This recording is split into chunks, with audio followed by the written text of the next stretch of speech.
ನೋಡಿ, ನಾಗಮಂಗಲದಲ್ಲಿ ಮಂಡ್ಯದ ನಾಗಮಂಗಲದಲ್ಲಿ ಗಣೇಶ ವಿಸರ್ಜನೆಯ ಸಂದರ್ಭದಲ್ಲಿ ಆಗಿರುವಂತಹ ಗಲಭೆ ಇಡೀ ರಾಜ್ಯವನ್ನ ಬೆಚ್ಚಿ ಬೀಳಿಸಿತ್ತು. ಆನಂತರ ಏನೆಲ್ಲ ಬೆಳವಣಿಗೆ ಆಯಿತು ಅನ್ನೋದನ್ನ ಗಮನಿಸಿದ್ವಿ ನಾವು. 53 ಜನರ ಬಂಧನ ಆಯಿತು, ಪ್ರಕರಣ ಕೂಡ ದಾಖಲಾಗಿತ್ತು. ಬಟ್ ಈಗ ಪ್ರಶ್ನೆ ಇರೋದು, ನಾಗಮಂಗಲದ ಘರ್ಷಣೆಗೆ ಇದೆಯಾ ಕೇರಳದ ಲಿಂಕ್ ಅಂತ? ಗಲಾಟೆ ಹಿಂದಿದೆಯಾ ಕೇರಳದ PFI ಕೈವಾಡ? ಗಲಭೆಯಲ್ಲಿ ಭಾಗಿಯಾಗಿದ್ದಾರಾ PFIನ ಸದಸ್ಯರು ಅನ್ನೋದು ಪ್ರಶ್ನೆ ಆಗ್ತಾ ಇದೆ. ಪ್ಲಾನ್ ಮಾಡಿ ಶಾಂತವಾಗಿದ್ದ ನಾಗಮಂಗಲಕ್ಕೆ ಕೊಳ್ಳಿ ಇಡಲಾಯ್ತ? ಅನುಮಾನಕ್ಕೆ ಕಾರಣವಾಗಿದೆ FIR ನಲ್ಲಿರುವ ಆ ಎರಡು ಹೆಸರು. ಎರಡು ಹೆಸರು ಯಾವುದು ಅನ್ನೋದ್ರ ಬಗ್ಗೆ ರಿಪಬ್ಲಿಕ್ ಕನ್ನಡ ಮಾಹಿತಿಯನ್ನ ನಿಮ್ಮ ಮುಂದೆ ಇಡ್ತಾ ಹೋಗುತ್ತೆ.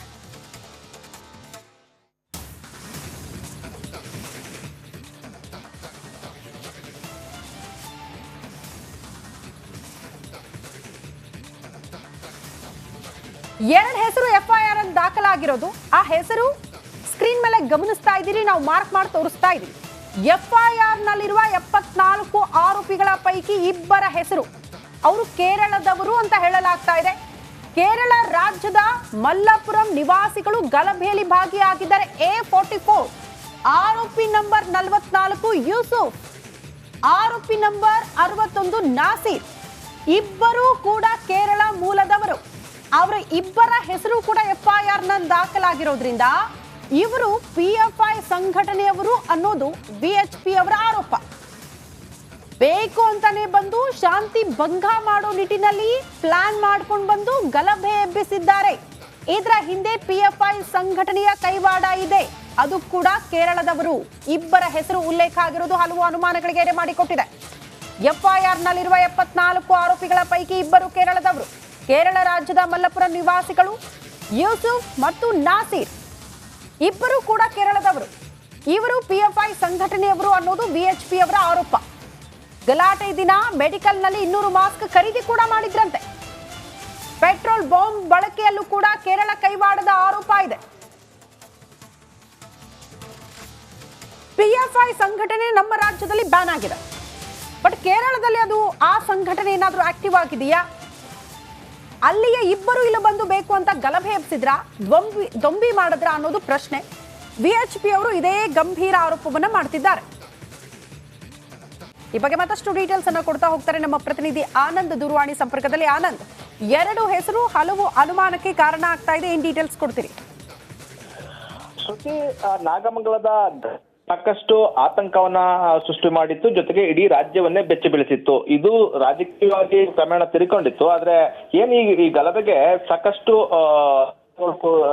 ಕೇಳಿ ಬರ್ತಾ ಇರುವಂತದ್ದು. ಯಾಕಂದ್ರೆ ಇದು ಪ್ರೀ ಪ್ಲಾನ್ ಅನ್ನೋದು ಈಗಾಗಲೇ ಏನ್ ಪೊಲೀಸ್ ಇಲಾಖೆಗೂ ಕೂಡ ಗೊತ್ತಾಗಿದೆ. ಯಾಕಂದ್ರೆ ಪೆಟ್ರೋಲ್ ಬಾಂಬ್ ಬಳಕೆ ಮಾಡಿದ್ರು, ಮಾರಕಾಸ್ತ್ರಗಳನ್ನ ಏನು ಬಳಕೆ ಮಾಡಿದ್ರು, ಜೊತೆಗೆ ಸಿಕ್ಕ ಅಂಗಡಿಗಳಿಗೆ ಮುಂಗಟ್ಟು ಏನು ಬೈಕ್ಗಳಿಗೆ, ವಾಹನಗಳಿಗೆ ಏನು ಜಖಂಗೊಳಿಸೋದು, ಬೆಂಕಿ ಹಾಕುವಂತ ಕೃತ್ಯವನ್ನ ಮಾಡಿದ್ರು. ಇದೆಲ್ಲ ನೋಡಿದಂತ ಪೊಲೀಸ್ ಇಲಾಖೆಗೆ ಇದು ಪ್ರೀ ಪ್ಲಾನ್ ಅನ್ನೋದು ಒಂದಷ್ಟು ಮಾಹಿತಿ ಸಿಕ್ಕಿತ್ತು. ಆದ್ರೆ ಒಂದಷ್ಟು ತಮ್ಮ ಇಲಾಖೆಯ ವೈಫಲ್ಯವೂ ಕೂಡ ಈಗಾಗಲೇ ಪೊಲೀಸ್ ಇಲಾಖೆಗೂ ಗೊತ್ತಿದೆ. ಆದ್ರೆ ಏನು ಇನ್ನು ಮುಂದುವರೆದಂತೆ ಈ ನಾಗಮಂಗಲ ಗಲಭೆಗೂ ಕೇರಳಗೂ ಲಿಂಕ್ ಇದೆಯಾ ಅನ್ನೋ ಒಂದು ಅನುಮಾನ ಕಾಡ್ತಾ ಇರುವಂತದ್ದು. ಜೊತೆಗೆ ಇದೊಂದು ಈ ರೀತಿ ಒಂದು ಗಂಭೀರ ಆರೋಪವನ್ನ ವಿಶ್ವ ಹಿಂದೂ ಪರಿಷತ್ನ ಕಾರ್ಯಕರ್ತರಿಗೆ ಮಾಡ್ತಾ ಇರುವಂತದ್ದು. ಯಾಕೆಂದ್ರೆ ಈಗಾಗಲೇ FIR ನ ದಾಖಲಾಗಿದೆ, 55 ಮಂದಿಯನ್ನ ಬಂಧನ ಮಾಡಿದ್ದಾರೆ. ಜೊತೆಗೆ FIR ನಲ್ಲಿ 74 ಮಂದಿಯ ಆರೋಪಿಗಳ ಹೆಸರನ್ನ ನಮೂದು ಮಾಡಿದ್ದಾರೆ. 74 ಮಂದಿಯಲ್ಲಿ ಇಬ್ಬರು ಕೇರಳದವರು, ಅದರಲ್ಲೂ ಕೂಡ PFI ನೆನಪಿದೆಯಾ ಅನ್ನೋ ಒಂದು ಗಂಭೀರ ಆರೋಪವನ್ನು ಕೂಡ ಅವರು ಮಾಡ್ತಾ ಇರುವಂತದ್ದು. ಯಾಕೆಂದ್ರೆ ಈಗಾಗಲೇ PFI ನಿಷೇಧ ಸಂಘಟನೆ, ಆ ಸಂಘಟನೆಯಲ್ಲಿ ಒಂದಷ್ಟು ಕಾರ್ಯಕರ್ತರು ಆಕ್ಟಿವ್ ಆಗಿದ್ದಾರೆ. ಅಂತಹ ಅವರೇನಾದ್ರೂ ಈ ಒಂದು ಸಂಘಟನೆಯಲ್ಲಿ ಅಂದ್ರೆ ಈ ಒಂದು ಗಲಭೆಯಲ್ಲಿ ಭಾಗಿಯಾಗಿ ಪ್ರೀ ಪ್ಲಾನ್ ಅನ್ನ ಮಾಡಿ ಈ ರೀತಿ ಗಲಭೆಯನ್ನ ಎಬ್ಸಿದ್ದಾರೆ, ಇದು ದೊಡ್ಡ ಮಟ್ಟದ ಪ್ರೀ ಪ್ಲಾನ್ ನಡೆದಿತ್ತ ಅನ್ನೋದು ಒಂದು ಸಾಕಷ್ಟು ಅನುಮಾನಕ್ಕೆ ಕಾರಣ ಆಗ್ತಾ ಇದೆ. ವಿಶ್ವ ಹಿಂದೂ ಪರಿಷತ್ ಅವರು ಈ ರೀತಿ ಒಂದು ಆರೋಪವನ್ನ ಮಾಡಿ, ಜೊತೆಗೆ ಏನ್ FIR ನಲ್ಲಿ ಇದ್ದಂತ ಹೆಸರುಗಳನ್ನು ಬಿಡುಗಡೆ ಮಾಡಿ ಅವ್ರ ವಿರುದ್ಧ ಒಂದು NIA ತನಿಖೆ ಆಗ್ಬೇಕು. ಇಡೀ ಪ್ರಕರಣ ಬೇರೆ ರೀತಿ ಪಡ್ಕೊಳ್ಳುವಂತ ಸಾಧ್ಯತೆ ಇದೆ. ಹಾಗೆ NIA ತನಿಖೆ ಆದ್ರೆ ಒಂದು ಸೂಕ್ತ ಯಾರು ಇದು ಪ್ಲಾನ್ ಮಾಡಿದ್ರು, ಜೊತೆಗೆ ತಪ್ಪಿತಸ್ಥರಿಗೆ ಸೂಕ್ತ ಶಿಕ್ಷೆ ಆಗುತ್ತೆ ಅನ್ನೋದೊಂದು ಒತ್ತಾಯ ಆಗಿರುವಂತದ್ದು. ಆದ್ರೆ ಯಾವ ರೀತಿ ಮುಂದೆ ತನಿಖೆ ತಿರುವು ಕಲಿಸೋದನ್ನ ಕಾದ್ ನೋಡ್ಬೇಕು. ಆದ್ರೆ ಇಬ್ರು ಏನ್ ಕೇರಳದವರು ಇದ್ದಾರೆ, ಆದ್ರೆ ಅವರು ಕೇರಳದಾಗಿಂದ ಮಂಡ್ಯಕ್ಕೆ ಯಾವಾಗ ಬಂದಿದ್ರು ಅನ್ನೋದು ಕೂಡ ಇನ್ನು ಮಾಹಿತಿ ತಿಳಿದು ಬರಬೇಕಾಗಿದೆ. ಈಗ ಸದ್ಯಕ್ಕೆ ಪೊಲೀಸ್ ಇಲಾಖೆ ನೀಡಿರುವಂತಹ ಮಾಹಿತಿ ಪ್ರಕಾರ ಇಬ್ರು ಸಾಕಷ್ಟು ವರ್ಷಗಳಿಂದ ಮಂಡ್ಯದ ನಾಗಮಂಗಲದಲ್ಲೇ ಇದ್ರು, ಅವ್ರಿಲ್ಲ ಕೆಲಸ ಮಾಡ್ಕೊಂಡಿದ್ರು ಅಂತ ಹೇಳ್ತಾ ಇರುವಂತದ್ದು. ಆದ್ರೆ ಯಾಕಾಗಿ ಬಂದಿದ್ರು, ಜೊತೆಗೆ ಅವ್ರ ಕೇರಳಕ್ಕೆ ಯಾಕೆ ಹೋಗಿ ಬರ್ತಿದ್ರು ಅನ್ನೋದು ಕೂಡ ಈಗ ತನಿಖೆಯಲ್ಲಿ ತಿಳಿದೋರ್ಬೇಕಾಗಿ. ಶ್ರುತಿ.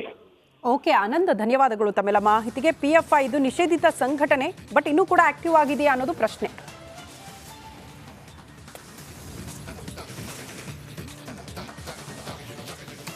ಎಸ್, ನಾಗಮಂಗಲಕ್ಕೆ ಕೊಳ್ಳಿ ಇಡೋದಕ್ಕೆ ಇನ್ಸ್ಪೆಕ್ಟರ್ ಒಬ್ಬರ ಜಿಪುಣತನ ಕಾರಣ ಆಯ್ತಾ ಗೊತ್ತಿಲ್ಲ. ಯಾವ್ಯಾವ್ದಕ್ಕೆ ಏನೇನು ರೀಸನ್ ಇರುತ್ತೋ, ಇದೆಲ್ಲ ಆಕ್ಸಿಡೆಂಟಲ್ಲೋ ಅಥವಾ ಬೇಕಂತ ಮಾಡಿದ್ರೋ ನಿಜಕ್ಕೂ ಗೊತ್ತಿಲ್ಲ. ಇದನ್ನ ತನಿಖೆ ಮಾಡೇ ನೋಡ್ಬೇಕಾಗತ್ತೆ. ಹಿಂಗೆಲ್ಲ ಆಗತ್ತಾ ಅಂತ ಆಶ್ಚರ್ಯ ಆಗತ್ತೆ. 2,000 ರೂಪಾಯಿ ರೀ, 2,000 ರೂಪಾಯಿ ಅಂದ್ರೆ ಊಟ ಕೊಡ್ಬೇಕಾಗತ್ತೆ ಅಂತ 2,000 ರೂಪಾಯಿ ಉಳ್ಸೋಕೆ ಹೋಗಿ ರಿಸರ್ವ್ ಪೊಲೀಸ್ನ ಕಳಿಸ್ಬಿಡ್ತಾರ. ಊಟ ಕೊಡಿಸ್ಬೇಕಾಗತ್ತೆ, ಹಾಗಾಗಿ ಬೇಡ ಹೋಗಿ ಅಂತ ಯಾರಾದರೂ ಕಳಿಸ್ಬಿಡ್ತಾರ. ಅದರಲ್ಲೂ ಇಂಥ ಸೂಕ್ಷ್ಮ ಸನ್ನಿವೇಶದಲ್ಲಿ ಅಶೋಕ್ ಇನ್ಸ್ಪೆಕ್ಟರ್ ಹಿಂದೇಟು ಹಾಕಿದ್ರಂತೆ ಊಟ ಕೊಡಿಸ್ಬೇಕಾಗತ್ತೆ ಅಂತ.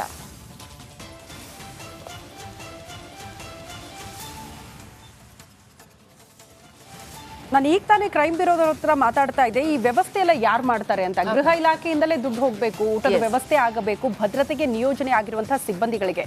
ಬಟ್ ತತ್ಕ್ಷಣಕ್ಕೆ ಆ ದುಡ್ಡು ಸಿಗದೇ ಇದ್ರೂ ಕೂಡ ಅಲ್ಲಿ ಮೇಲಧಿಕಾರಿಗಳೇ ಅದನ್ನ ಭರಿಸಬೇಕಾಗುತ್ತೆ. ಬಟ್ ಆ 2,000 ಕೊಡಬೇಕಾಗುತ್ತಲ್ಲ ಅಂತ ಹೇಳಿ ಅವ್ರನ್ನೆಲ್ಲ ಕಳಿಸ್ಬಿಟ್ರಂತೆ. ಬಟ್ ಆ ಗ್ಯಾಪ್ ಅನ್ನ ನೋಡ್ಕೊಂಡು ಬಂದು ಗಲಭೆ ಎಬ್ಬಿಸಿದ್ದಾರೆ ದುಷ್ಕರ್ಮಿಗಳು ಅಂತ ಹೇಳಲಾಗ್ತಾ ಇದೆ. ನೋಡಿ, 2,000 ಕೊಟ್ಟು ಊಟ ಕೊಡಿಸಿದ್ರೆ ಆ ಭದ್ರತೆ ಇದ್ದಿದ್ರೆ ಇಷ್ಟೆಲ್ಲ ದೊಂಬಿ ಹೇಳೋದಕ್ಕೆ ಕಾರಣ ಆಗ್ತಾ ಇರಲಿಲ್ಲ ಅಂತ, ಆ ಗಲಭೆಗೆ ಕಾರಣ ಆಗ್ತಾ ಇರಲಿಲ್ಲ ನಾಗಮಂಗಲ ಅನ್ನುವಂಥ ವಿಚಾರ. ಎನಿವೆ, ಅಶೋಕ್ ಅವ್ರನ್ನ ಸಸ್ಪೆಂಡ್ ಮಾಡಲಾಗಿದೆ, ಆಲ್ರೆಡಿ ಕ್ರಮವನ್ನ ಕೈಗೊಳ್ಳಲಾಗಿದೆ. ಮುಂದಿನ ದಿನಗಳಲ್ಲಿ ಇಂಥ ಘಟನೆಗಳು ಹೌದು 2,000 ಉಳ್ಸೋಕೆ ಪಾಸ್ತಿ ಎಲ್ಲ ನಷ್ಟ ಆಗಿದೆ ಸಾರ್ವಜನಿಕರದ್ದು. ಸೊ ಆ ರೀತಿ ಘಟನೆಗಳು ನಾಗಮಂಗಲದಲ್ಲಿ ಆಗದೆ ಇರಲಿ ಅಂತ ಅಷ್ಟೇ ನಮ್ಮ ಆಶಯ. ಸೊ ಕಾದ್ ನೋಡೋಣ ಆ ನಿಟ್ಟಿನಲ್ಲಿ ಗೃಹ ಇಲಾಖೆ ಯಾವ ರೀತಿ ಕ್ರಮ ಕೈಗೊಳ್ಳುತ್ತೆ ಅಂತ. ಇನ್ನು ನಾಗಮಂಗಲದಲ್ಲಿ ಗಲಭೆ, ಬದ್ರಿ ಕೊಪ್ಪಲಿನ ಗಣೇಶನಿಗೆ ವಿಘ್ನ. ಗಣೇಶ ಪ್ರತಿಷ್ಠಾಪನೆ ಮಾಡಿದಂತಹ ಬದ್ರಿ ಕೊಪ್ಪಲಿನಲ್ಲಿ ಬರೀ ಮೌನ ಆವರಿಸಿಕೊಂಡಿದೆ. ಬಂಧನದ ಭಯದಲ್ಲಿ ಮನೆ ತೊರೆತಿದ್ದಾರಂತೆ ಯುವಕರು. ಬದ್ರಿ ಕೊಪ್ಪಲಿನ 23 ಜನ ಬಂಧಿಸಿದ್ದಾರೆ ಪೊಲೀಸರು. ತಮ್ಮನ್ನ ಬಂಧಿಸಬಹುದು ಅಂತ ಊರು ತೊರೆದಿದ್ದಾರೆ ಕೆಲ ಯುವಕರು. ಮನೆಯಲ್ಲಿ ಮಕ್ಕಳಿಲ್ಲದೆ ಕಣ್ಣೀರು ಹಾಕ್ತಿದ್ದಾರಂತೆ ಕುಟುಂಬಸ್ಥರು. ಭಯದ ವಾತಾವರಣ. ಯಾಕಂದ್ರೆ ಹಲವರು ಈ ಬಂಧನಕ್ಕೊಳಗಾದಂತಹ ಕುಟುಂಬಸ್ಥರು ಬಂದು ಹೇಳ್ತಾ ಇದ್ದಿದ್ದು ಅದನ್ನೇ, ಮನೆಯಲ್ಲಿದ್ದ ನನ್ನ ಮಗ, ಮನೆಯಲ್ಲಿದ್ದ ನನ್ನ ಗಂಡ, ಮನೆಯಲ್ಲಿದ್ರು ನಮ್ಮಪ್ಪ, ಆದ್ರೂ ಕೂಡ ಬಂದು ಕರ್ಕೊಂಡು ಹೋಗಿದ್ದಾರೆ ಪೊಲೀಸರು ಅಂತ. ಹಾಗಾಗಿ ಬಂದು ನಮ್ಮನ್ನು ಕೂಡ ಅರೆಸ್ಟ್ ಮಾಡಬಹುದು ಅನ್ನುವಂಥ ಭಯದಲ್ಲಿ ಕೆಲ ಯುವಕರು ಮನೆ ತೊರೆದಿದ್ದಾರಂತೆ.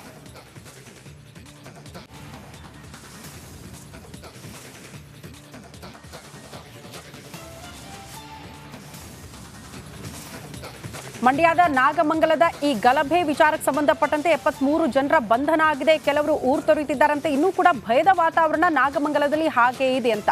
ಸೊ ಸದ್ಯ ಅಲ್ಲಿನ ಪರಿಸ್ಥಿತಿ ಏನೆಲ್ಲ ಬೆಳವಣಿಗೆ